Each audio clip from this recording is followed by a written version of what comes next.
Mira of the Pleiades. Before you know it, greetings. I am Mira of the High Pleiadian Council and the Earth Council. I greet you today with an open heart, full of love. I am happy that soon we will have the chance to get to know each other more closely. The plans are already in motion. We are very busy. We have many meetings with the Earth Council. We are also deeply involved in the ascension process with Earth. We are keeping a close eye on humanity and the planet. Many things are shifting right now regarding Earth and its measurement patterns. Astrology runs deep. We are referring to the Schumann resonance, earthly changes like earthquakes and volcanoes, weather patterns, and so on. We are observing humanity's shifting emotions.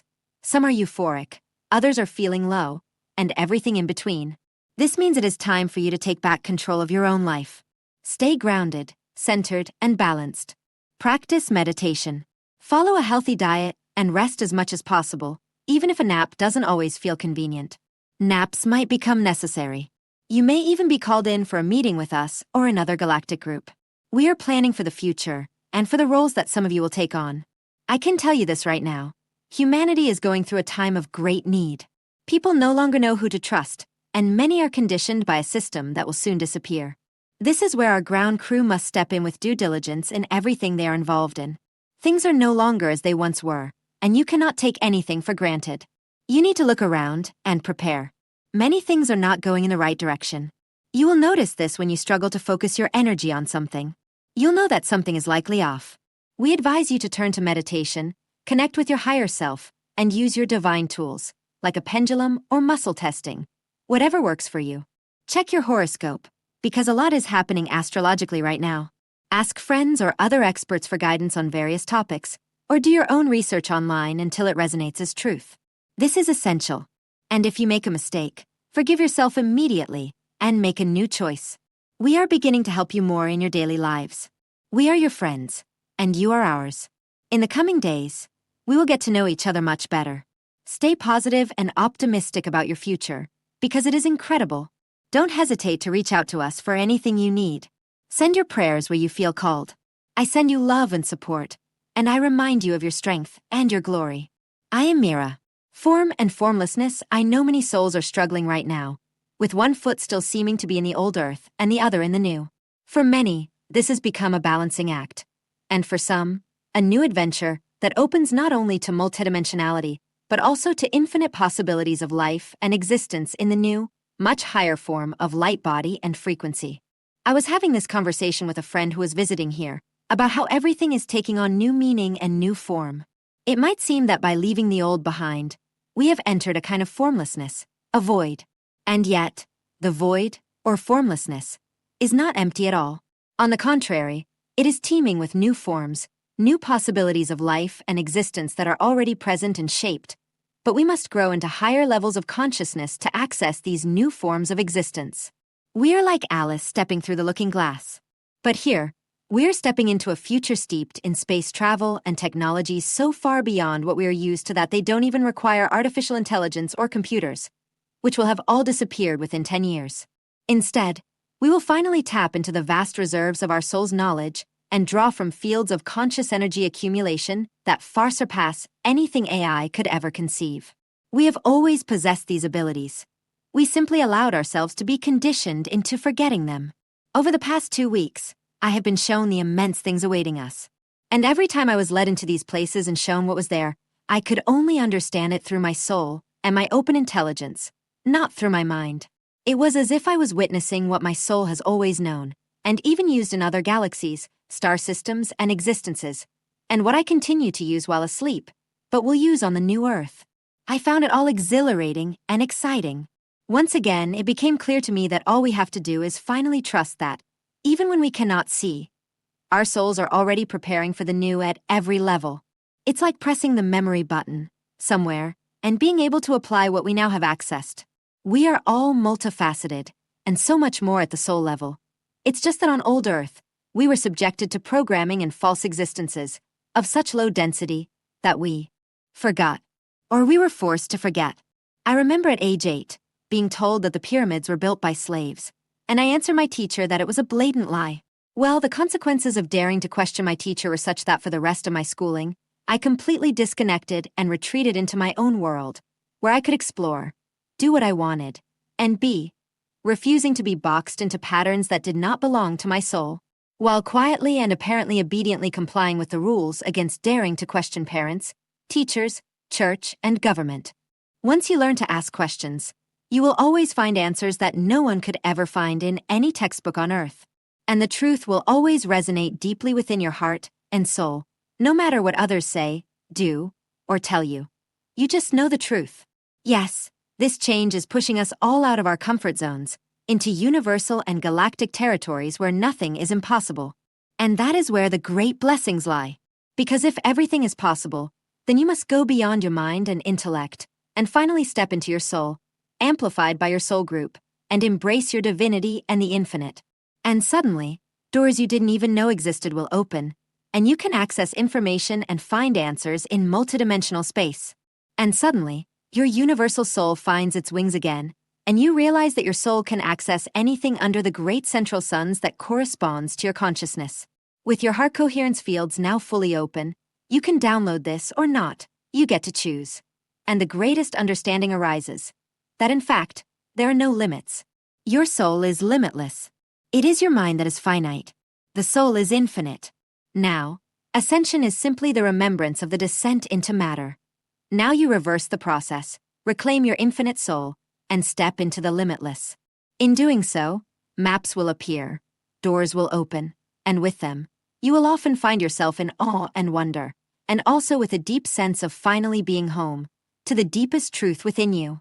It was always there, but now you can finally see, feel, and know. What a blessing this most significant time is. The Telosians. We ask you to have faith in life. No matter what happens, we greet you, dear children of Earth, and we are happy to see you again. Our meetings through our channels are a joy for us, your galactic brothers and sisters, who watch over your lives and the life of Earth with love. At this time, we are very present around you because humanity, which is in turmoil in many countries, needs this energy of love that we offer you. Currently, as you say, there is great ferment in your country, France. Elections are being prepared to elect a new president, but, as you know, those who currently hold political power do not want to see it slip from their hands. Many politicians will feel lost as soon as they lose control over your daily lives. Yet, great surprises await them. Unexpected surprises that will show them that life is not just about politics and the desire to humiliate one's people. We are speaking of humiliation, and that is not too strong a word, because what your politicians want is simply to keep you in a state of fear and discomfort, of constant disappointment. We tell you this. In your country, France, your government will do everything in its power over the coming months to keep you in a state of total misery. Why? Because, very simply, and we have already spoken of this, for them, it is inconceivable to see their power vanish. So they will try every means to hold on to this power, this small human power that cannot withstand the power of the people, who in their hearts and consciousness, desire peace. Yes, we are saying that the people are fed up with all the manipulations to which they are subjected. The people want to live in the tranquility of peace. Now, your government knows this. It knows that the people at some point might rise up and rebel. They know their end is near, and they cannot accept it. And currently, as you know, numerous revelations are emerging everywhere, both in Europe and in the United States. These various revelations will trap those in power in situations from which they will not recover, situations that will seal their downfall. We tell you all this because, once again, we urge you not to be influenced by everything your leaders are putting in place to try to silence you. We assure you that we are working to ensure there are no abuses. Of course, these politicians have a life path to follow. We observe them, as we just said, but we cannot fully interfere in their decisions, however delicate. However, we have permission from Source to act if, unfortunately, leaders overstep the bounds of respect for their people. We ask you to have faith in life, no matter what happens in your country.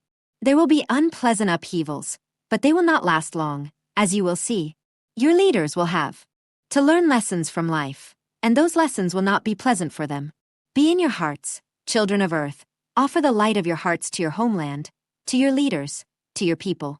Be at peace in your hearts. We thank you. We are here to support you, and to love you with pure love. Quan, loving and serving without judgment, the greatest act of compassion. Hello, everyone. I am Quan, the goddess of compassion.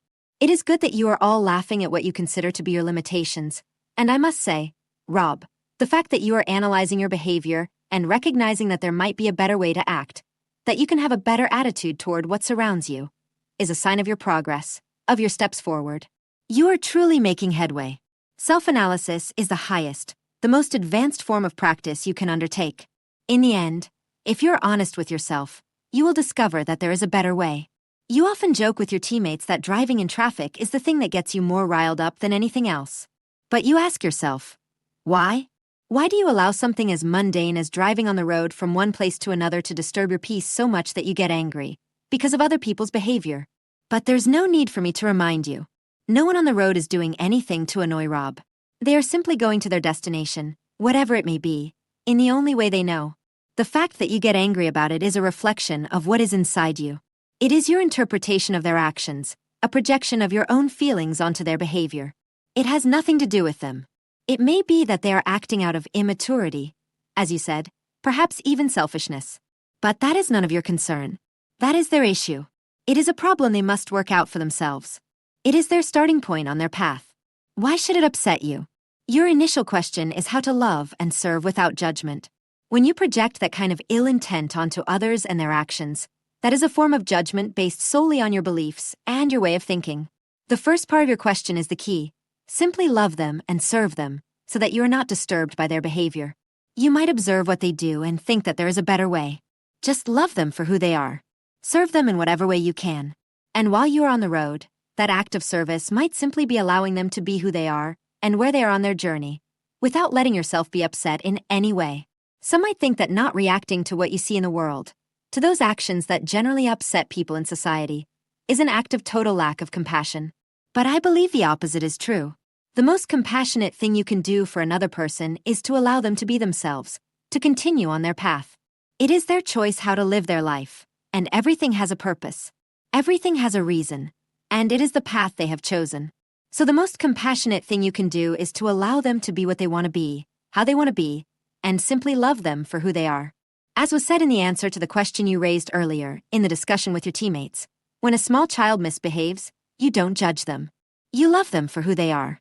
Think of your grandchildren. As you just said, most of the time, your reaction is to see their behavior as cute, as endearing. Why shouldn't you treat everyone else the same way? It is no different. So be compassionate. Let go of judgment, and in particular, let go of judgment toward yourself for feeling upset. You are all on a journey, and you are all progressing according to a plan designed specifically to meet your needs at this very moment. So remember that next time you find yourself stuck in traffic, it is an opportunity for forgiveness, for yourself and for everyone else. And in that sense, it would be the greatest act of compassion you could perform in that moment. I hope this has been helpful. With that said, I will step back and let others have their turn. Go with the love and compassion of all of you. Goodbye for now. Ashanti, the human/extraterrestrial hybrid. What will governments do in the event of extraterrestrial contact? I am Ashanti. I am Sasani. You are exploring consciousness alongside us. We, who are extraterrestrials, aspire to the evolution of consciousness, and many of you do the same. You have agreed to explore consciousness together with us. We have waited for the right moment to reveal ourselves to all of you. In the meantime, you can explore with your consciousness what you would like to do with us. This is why contact is happening this way. Many humans know we are coming and are preparing for contact. Others don't know yet, but they will have the opportunity to prepare for contact if they wish. This, too, is an exploration of consciousness. You are not yet experiencing face-to-face contact. When I say you, I mean the vast majority of you. This gives you the opportunity to experience anticipation. You can envision that contact will go very, very well. And I personally hope that is exactly what you envision. Many of you worry about what the world's governments will do regarding contact. There is no need to worry. We are perfectly capable of controlling how, where, and when contact will take place. Many of your governments know we are coming, and that is why they are releasing their videos, their documents, and allowing whistleblowers to speak. Do not worry about contact. Everything is proceeding according to plan, and you will enjoy experiencing it exactly as you are experiencing it now, and as you will experience it. It is perfect, and it will continue to be so. You are all perfect just as you are, and we look forward to meeting you in person, so to speak. So prepare yourselves and anticipate your wonderful contact experiences. We are here to help you. You have helped us, and we are coming to help you. and it will be a glorious family reunion for all of us. That is all for now. See you later.